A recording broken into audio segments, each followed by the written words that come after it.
А она што во продолжение го најави, веќе знаете, во нашето студио, наша гостинка ова утро, на моје задоволство се разбира, но и сите да дознаеме нешто плюс за анестезиолозите на детската хирургија. Овој пат во Систина разговаравме на вистина многу специфична професија, но пред се ќе посакам добро утро за доктор Мирјана Крмзова, анестезиолог, како што кажавме, на оделот за детска хирургија во Систина. Добре ни дојдовте. Добро ве најдов. Чест ми е што ме поканивте. Драго ми е. Оно што низ разговор ние си го водевме додека еве уживавме нели во видеоизданието од Сузе. Разговаравме за анестезиолозите, меѓутоа анестезиолозите сепак кај дечињата се многу по-специфична професија, со оглед на тоа дека се работи за најранлива, односно оние бебчињата, се уште кои што нели се неколку месечни имаат некои мани кои што анестезиологот, односно кога имаме операција, анестезиологот е тој што треба нели да ја даде анестезијата, меѓутоа претходно кои се подготовки треба да се има за да се дојде токму до тој процес? Добро, вака, значи анестезијата кај бебиња е по-специфична во однос значи на анестезијата кај поголеми деца и кај возрастни. Ке ги раздвоиме прво за бебињата. Да, значи кај бебињата тие се доста термолабилни, значи лесно ја им паѓа температурата, значи за тоа значи операционата соба треба да биде затоплена, значи некои 22-24 степени. Така. После тоа значи треба да се користат топли раствори, мислам тоа сето тоа што се дава како инфузија, значи преку интравенска канила треба да биде затоплено. Тука значи може да бидат значи оние физиолошки раствори и може да бидат и крвни деривати. Исто така се користат значи underbody warmers, тоа се значи вормери или кебиња за затоплување кои што се ставаат под самото бебе. Кога е во тек операцијата, кога се врши така, тоа е работа на анестезиологот, тоа се што го. Па да, тоа за да го затопли бебето и да го одржи топло, затоа што многу лесно им паѓа температурата, да речеме, значи 1 до 2 степени веќе паѓа значи во првиот саат од анестезијата. Значи толку сме специфични во токму овој период од бебињата, односно за најмалите. И јас разбирам она што го зборувавме, навистина е професија која бара многу внимание. Меѓутоа и кажавте претходно дека дури 5 години се потребни додека се адаптирате и да помине оној целиот стрес како анестезиолог, барем од вашето искуство што го споделивте со мене, па ајде да го споделиме и со гледачите. Уште еднаш да потенцираме, сепак се работи за најмалите, за бебињата, меѓутоа подготовките навистина треба да се многу големи, а знам и тоа дека имаме и недостаток од анестезиолози веќе во Македонија, меѓутоа добро е што ве имаме сега и вас. Подготовките како еве за тебе се одвива? Па првен потребно е внимателно планирање, значи на целиот процес на анестезија, значи кај бебиња имаме тешки и кај деца значи до 1 година имаме прилично тешка интубација, значи треба да имаме посебна опрема, значи за да го воспоставиме дишниот пат и да го приклучиме детето значи на вентилатор за дишење во текот нели на целата операција.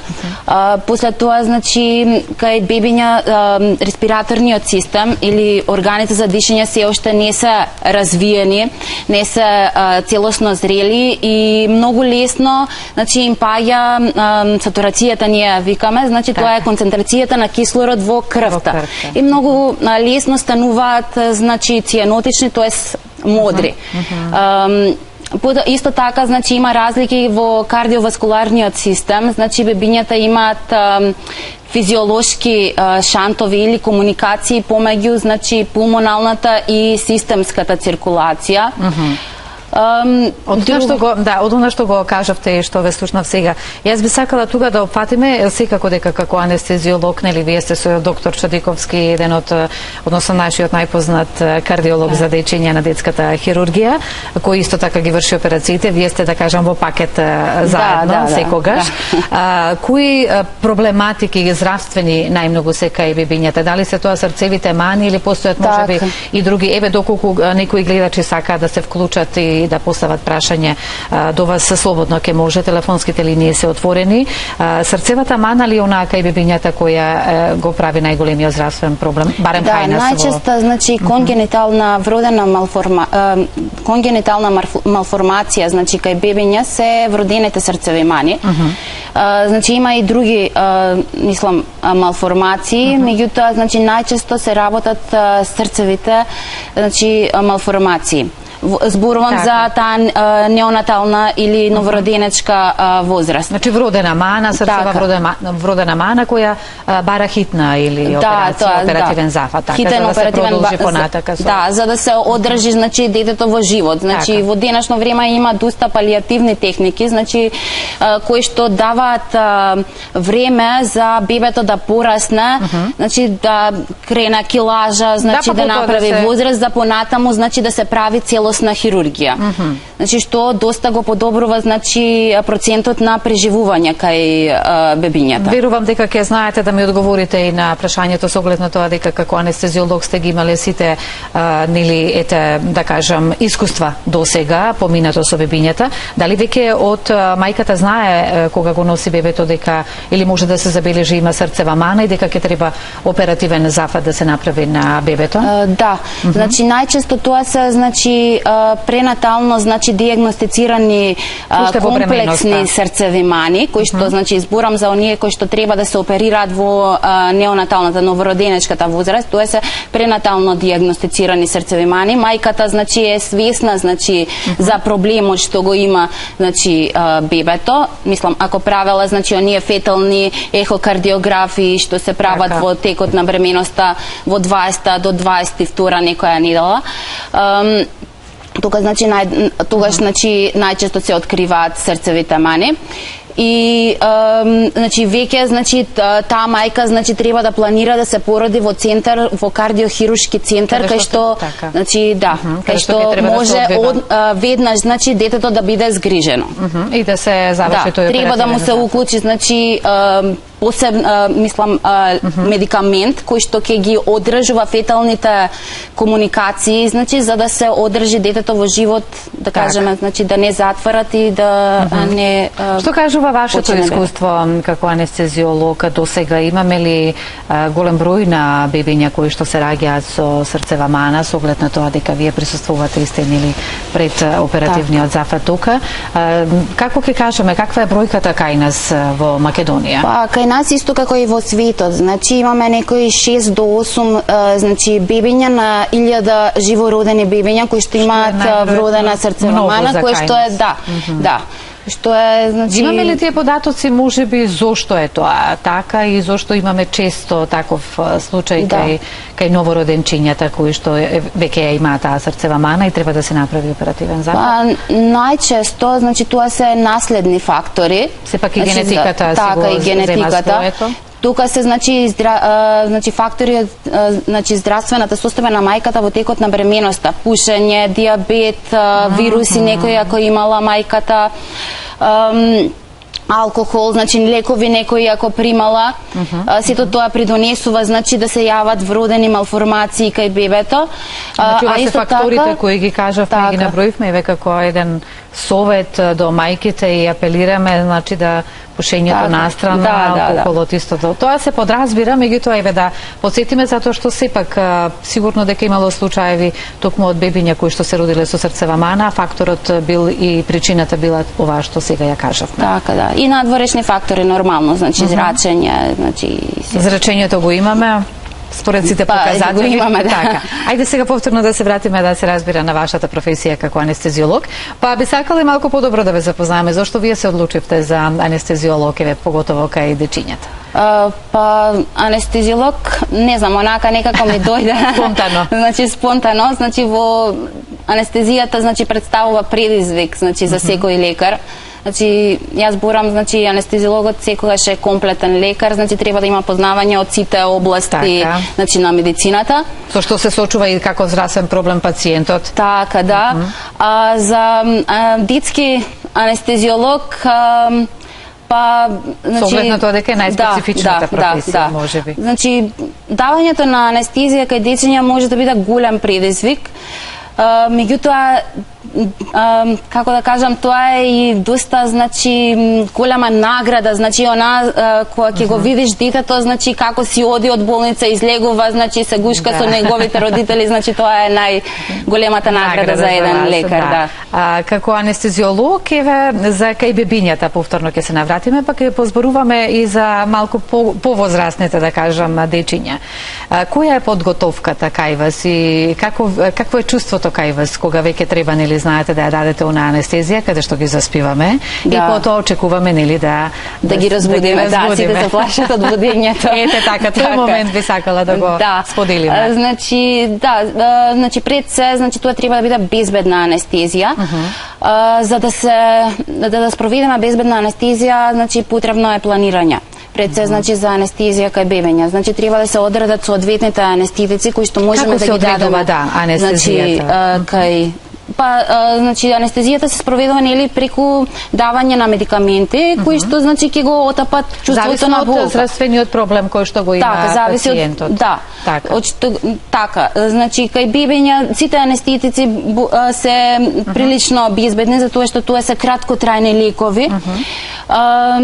Сега, значи, кога се работи за ургентности, нели, мора да се даде анестезија, иако, значи, ние анестезиолозите препорачуваат, препорачуваат, значи, за елективни, значи, за операции кои што може да чекат, значи, да се почека до после втората, третата година од животот на детето.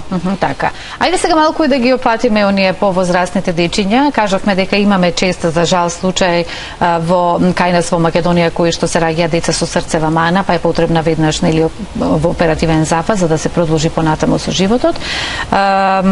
Кај дечињата, кажавме, може кај некој да се почека, нели, тој оперативен зафат, и тоа не представува најверојатно некој многу поголем проблем за понатаму, меѓутоа сепак стресот е многу голем кај родителите, да се помине низ фаза каде што детето треба да легне на оперативен зафат, е навистина голем стрес. Меѓутоа е во сигурните раце, барем вие како анестезиолог и кај доктор Чадиковски.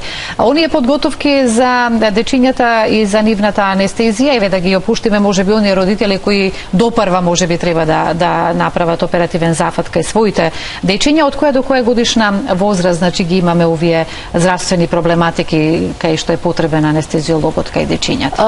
И доколку имаат прашања гледачите, слободно нека се јават до вас. Значи, детски анестезиолог, значи, пред се мисли, значи, на анестезиолог кој што дава, значи, анестезија која е она најранлива, најмала категорија. Додека за деца, значи, после втората година, значи, и општ анестезиолог, значи, може да даде, значи, анестезија. Ние најчесто имаме, значи, пациенти до 2 години, имаме и поголеми кај кои што се работи за реоперација, значи за нова операција, поправка на некоја валвула, значи нешто што е останато, значи, од самиот оперативен процес што е направен, значи, во првата година од животот. Така. Ме интересира за детската хирургија во Сестина, кога веќе ја споменуваме. Еве во моментов имаме ли дечиња кои што треба да имаат оперативен зафат и кои што се оперирани и како се чувствуваат? Секогаш имаме, значи, ние, значи, бебиња, најчесто, значи, новороденчиња кои што чекаат за операција. Моментално имаме 2 или 3, значи, кои што треба, значи, неделава да се следната недела. Така, и тука се оперира. Веќе вашите подготовки за така, тоа. Значи, моментално се, значи, на оној медикамент, значи, простагландин, кој што ги одржува феталните комуникации, значи, за да, нели, бебето тие не се затварат и бебето да не почине, значи, заради тоа што крвта не циркулира. Така. Ме интересира, ве повторно ќе се навратам и на вашата професија. Јас кажав дека во Македонија во последно време, за жал, барем според оние анализи, статистики и информации кои што јас ги имам, анестезиолози имаме се помалку и поретко во кај нас, и зошто е тоа така? Па мислам дека тоа е така заради тоа што најголем дел од медицинарите, значи од лекарите заменуваат во странство, значи. Сепак тоа е онаа проблематиката. Тоа е проблематика, значи на нашата професија, највише медицинари, значи. Колку години сте во оваа професија и тоа да го споменеме? Како анестезиолог? Како специјалист, анестезиолог 5 години, значи специјалистичко искуство, а со доктор Чадиковски сум од 2000, па веднаш после специјализацијата, значи исто така некои 4,5 години. Во Систина сме... искуството да се види и да се работи со доктор Чадиковски. Скоро 3 години. Па, секако, значи, јас сум многу благодарна што тој ме побара, значи, тоеш на почетокот да бидам дел од неговиот тим и голема чест ми представува што сум дел од тимот на доктор Чадиковски. Што спасуваме животи. Така, да го речено, работиме со специфичната категорија, најпроблематичните бебиња. Ајде да едноставно кога веќе зборуваме за анестезијата и како вие како анестезиолог кажавме дека сепак сте имали подршка или пак сте стекнале знаење и надвор од нашите граници. Искуството од Србија пренесено тука и слично, сепак со колегите нели соработуваме за да точно знаеме и она го кажавте искуството дека како ви кажале 5 години се потребни за да се избегне стресот како анестезиолог, па поготово кога имаме нели работа со дечиња. Малку тоа искуство да го споделиме. Па, значи, детската кардиохирургија е релативно нова гранка, значи, во македонското здравство. Значи, самите почетоци се од 2013 година. Значи, доктор Чадиковски започна со тимот на познатиот детски кардиохирург Бил Новик. После тоа, значи, во 2017 година, значи, имавме едукација од страна на тимот на доктор Слободан Илич, кардиохирург од детската болница Тирчова, значи, во Белград. Значи, тука ја се придружив, значи, на тимот. Да. Каде што стекна искуство. Така и, значи, самите почетоци, значи, и оние први знаења од областа на детската кардиоанестезија, значи, ја добив од значи, од големите врвни имиња во кардиохирургијата, што се однесува и во она што ги споменавме како имиња. Еве за крај од нашиот разговор би сакала само како анестезиолог, можеби јас не прашав нешто што е многу значајно во вашата професија, треба да го споделиме со гледачите да знаат, затоа што кажавме дека за жал има мајки кои што знаат веќе дека нивните бебиња треба да се на тој стол за да имаат оперативен зафат, за да се продолжи понатаму со животот. Некое искуство или ваш совет до сите како анестезиолог, едноставно или стравот малку да се обдржи кај оние родители кои можеби допрва ќе се соочат со таков, не дај Боже, проблем, меѓутоа се доаѓа во животот и затоа сме тука, нели, како тим, за да помогнеме и да спасуваме животи. Так, значи, ја како анестезиолог, значи, ја ценам детската кардиохирургија за тоа што му дава нова шанса, значи, за живот на бебето. Значи, бебе кое што, значи, е осудено, да речам, значи, на смрт, ако се остави така, значи... Не би преживеало, тоа дефинитивно е така. Значи, му даваме нова шанса за живот. Значи, првен, значи, со тие палиативни процедури што ги спомнав, значи, за да се помине таа новородинечка возраст, а после тоа, значи, со текот на времето, како што ќе порасне детето, така и полесно, нели, да ја издржи операцијата и да има операцијата добар исход. Оние бебчиња кои што се ги оперирале во најмала месечна возраст, да кажам, или веднаш по породувањето, имате ли комуникација, ги гледате и ден денес со нив, доаѓаат ли на контрола, веќе пораснати? Пораснати, веќе имаме и големи дечиња, значи, така да, како да кажам, значи, чувството кога ќе ги видиш пораснати, значи, или кога ќе се вратат за реоперација и бебињата се, оние што сме ги знаеле од кило или од 2, се пораснати на 7-8 кила, Дај Боже да е така со сите бебиња. И вие сте оној тим кои сте тука за да ги спасуваме тие животи и да им даваме надеж за понатаму. Многу благодарам што бевте дел од утринската програма со оглед на тоа дека ваква тема до сега не сме имале кај бебињата. Сигурно сум дека сите оние кои што се соочувале со ваков проблем внимателно не слушаа. А вас ќе ви посекам уште многу успех во тимот на доктор Шадиковски како анестезиолог и се гледаме повторно. Ви благодарам на поканата, како што реков, чест ми беше што присуствувам во емисијата. Благодарам. Тоа што и самите